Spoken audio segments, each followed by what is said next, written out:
My ex-girlfriend stole my credit card and put me $3,000 in debt and lost me 200 credit points, and now she's saying I owe it to her and she's going to sue me for emotional distress if I try to get her to pay it back. My ex and I broke up late last year. She wanted to go out constantly and I did not, our lifestyles just weren't compatible. She lived at my house and I didn't make her pay anything as I make significantly more than her. What really sucked was that if she really wanted to, she could have essentially squatted in my house for months while I'd have had to file eviction papers.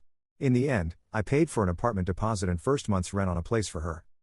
I hadn't spoken with her at all until a week ago when I got a collection notice in the mail. The credit card I literally don't use and only had for emergencies was maxed out and charged off. When I looked into it, I found it had been maxed out by March of this year.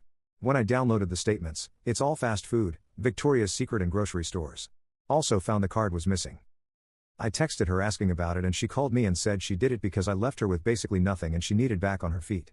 She then said I was lucky she didn't sue me for emotional distress. I hung up because she literally has sued coworkers, twice, and got settlements both times. I'm thinking of just going to the police and letting them deal with her. My credit score has dropped about 200 points in a year.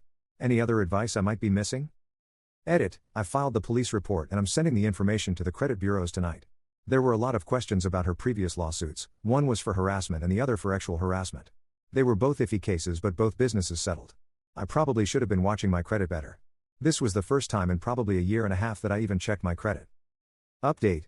I heard back from the investigator on my case on Friday. He did a remarkable job from what it sounds like. She confessed to him that she only used my credit card for essentials and then said she also used it at Victoria's Secret. She was charged with felony credit card fraud and had to get a public defender. Since she's never been in legal trouble before, she's being offered 12 months probation.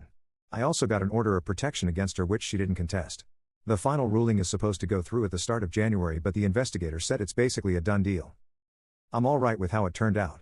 Probation is probably a pretty big deal for her. I know something like that would absolutely get me fired from my job and drastically alter my life. The charge-off was removed from my credit reports and my score is back above 760. I actually watch my credit now and I'll be keeping an eye on the public record for her court case just to be safe. I appreciate everyone's advice/encouragement.